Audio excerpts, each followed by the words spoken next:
ಮಂತಲ್ಲಿ ಯಾವಾಗ ಯಾವಾಗ ಬರುತ್ತೆ ಅಂತ ಇರುತ್ತೆ. ಇದು ತುಂಬಾ ಯೂಸ್ಫುಲ್ ಆಗುತ್ತೆ. ಬಟ್ ನಮ್ಮ ದೇಶದಲ್ಲಿ ಇದೆಲ್ಲ ಅಷ್ಟೊಂದು ಡೆವಲಪ್ಡ್ ಇಲ್ಲ ಆಕ್ಚುಲಿ. ಸೊ ಅಟ್ ಪ್ರೆಸೆಂಟ್ ಈ ಬಗ್ಗೆ ಎಷ್ಟು ತಿಳುವಳಿಕೆ ಇಲ್ಲ.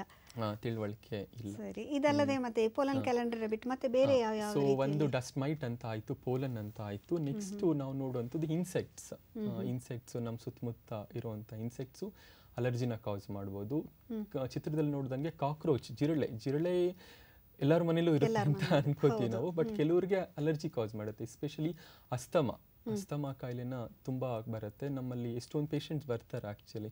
ಎಲ್ಲ ಟೆಸ್ಟ್ ಮಾಡೆಲ್ಲ ನೋಡಿದಾಗ ಅದು ಜಿರಳೆದ ಅಲರ್ಜಿ ಇದ್ರೆ ಅದು ಜಸ್ಟ್ ಕಂಟ್ರೋಲ್ ಮೆಷರ್ ಎಲ್ಲ ತಗೊಂಡಾಗ ಫುಲ್ ಸಿಂಪ್ಟಮ್ಸ್ ಎಲ್ಲ ಕಡಿಮೆ ಆಗುತ್ತೆ actually. They will be very happy.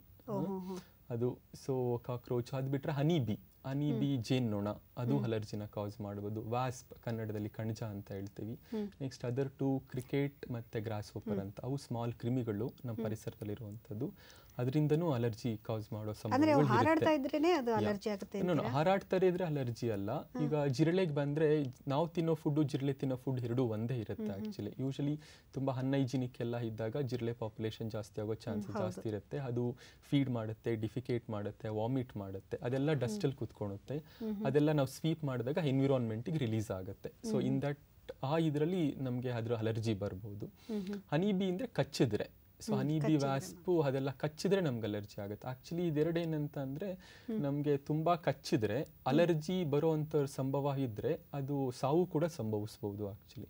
ಅಷ್ಟೊಂದು ರಿಸ್ಕ್ ಇರುತ್ತೆ. ಬೇರೆ ನಾನು ಮುಂಚೆ ಹೇಳ್ದಂಗೆ ಡಸ್ಟ್ ಮೈಟು, ಪೋಲನ್ಸು ಅವೆಲ್ಲ ಅಲರ್ಜಿ ಕಾಸ್ ಮಾಡುತ್ತೆ. ಅದರಿಂದ ಸಾವು ಎಲ್ಲ ಏನಾಗಲ್ಲ. ಬಟ್ ಇದೆರಡು ಒಂದು ಸ್ವಲ್ಪ ಡೇಂಜರ್. ಸೊ ಯಾರಿಗೆ ಅಲರ್ಜಿ ಇದೆ ಅಂತ ಕಂಡಿಡ್ದು ಅವರಿಗೆ ಅದಕ್ಕೆ ಟ್ರೀಟ್ಮೆಂಟ್ ಕೊಟ್ಟರೆ ತುಂಬ ಉಪಯೋಗ ಆಗುತ್ತೆ ಆಕ್ಚುಲಿ.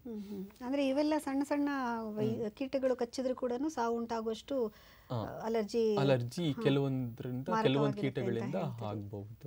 ಹಾಗಾದ್ರೆ ಮುಂದೆ ಏನು ಹೇಳಿ? ಸೊ ಇದಲ್ದಲೆ ನಮಗೆ ನೆಕ್ಸ್ಟ್ ಫುಡ್ ಐಟಮ್ಸ್. ನಾವು ಯೂಶಲಿ ನಮ್ಮ ಆಸ್ಪತ್ರೆಯಲ್ಲಿ ನೋಡ್ಬೇಕಾದ್ರೆ ಎಷ್ಟೊಂದು ಪೇಷಂಟ್ಸ್ ಬರ್ತಾರೆ, ನಂಗೆ ಆ ಫುಡ್ ಅಲರ್ಜಿ ಇದೆ, ಈ ಫುಡ್ ಅಲರ್ಜಿ ಇದೆ ಅಂತ. ಸೊ ಸಾಮಾನ್ಯವಾಗಿ ನಾವು ತಿನ್ನುವಂಥ ಫುಡ್ಡು ನಮಗೆ ಅಲರ್ಜಿನ ಕಾಸ್ ಮಾಡ್ಬೋದು. ಸೊ ಈ ಚಿತ್ರದಲ್ಲಿ ನೋಡಬೇಕಾದ್ರೆ ಸಮ್ ನಾನ್ ವೆಜ್ ಐಟಮ್ಸ್, ನಿಮಗೆ ಹೇಡಿಕಾಯಿ, ಸೀಗಡಿ ಆ ಥರದ್ದು. ಅದು ಬಿಟ್ಟರೆ ನಿಮ್ಗೆ ನಟ್ಸು, ಪೀನಟ್ ಕಡಲೆಕಾಯಿ ಬೀಜ, ಅದು ಅಲರ್ಜಿ ಕಾಸ್ ಮಾಡುತ್ತೆ. ಸಮ್ಟೈಮ್ಸ್ ಸಾವು ಸಂಭವಿಸುವಂಥ ಅಲರ್ಜಿ ಕಾಸ್ ಮಾಡ್ಬೋದು. ನಮ್ಮ ದೇಶದಲ್ಲಿ ಅಷ್ಟು ಇಲ್ಲ ಇದು ಆ್ಯಕ್ಚುಲಿ. ಬಟ್ ನೀವು ಹೊರಗಡೆ ದೇಶದಲ್ಲೆಲ್ಲ ತುಂಬ ಕಾಮನ್. ನೀವು ಫ್ಲೈಟಲ್ಲೆಲ್ಲ ಏನಾದ್ರು ಟ್ರಾವೆಲ್ ಮಾಡಬೇಕಾದ್ರೆ ಪೀನಟ್ ಇಸ್ ಬ್ಯಾಂಡ್ ಆ್ಯಕ್ಚುಲಿ. ನಾವು ಪೀನಟ್ನೆಲ್ಲ ಕ್ಯಾರಿನೇ ಮಾಡೋಂಗಿಲ್ಲ ಅಲ್ಲಿ. ಸೊ ಅಷ್ಟು ಅಲರ್ಜಿ ವೆರಿ ಕಾಮನ್ ಔಟ್ಸೈಡ್ ಕಂಟ್ರಿಗಳಲ್ಲಿ. ಅದಲ್ದಲ್ಲೇ ನಾವು ತಿನ್ನುವಂಥ ಕಾಳು, ಈಗ ಉದ್ದಿನ ಬೇಳೆ ಆಗಿರ್ಬೋದು, ತೊಗರಿ ಬೇಳೆ ಆಗಿರ್ಬೋದು, ವೀಟ್, ಗೋಧಿ, ಹಾಲು, ಮೊಟ್ಟೆ, ಇದು ಎಲ್ಲನೂ ಅಲರ್ಜಿನ ಕಾಸ್ ಮಾಡೋ ಸಂಭವ ಇರುತ್ತೆ.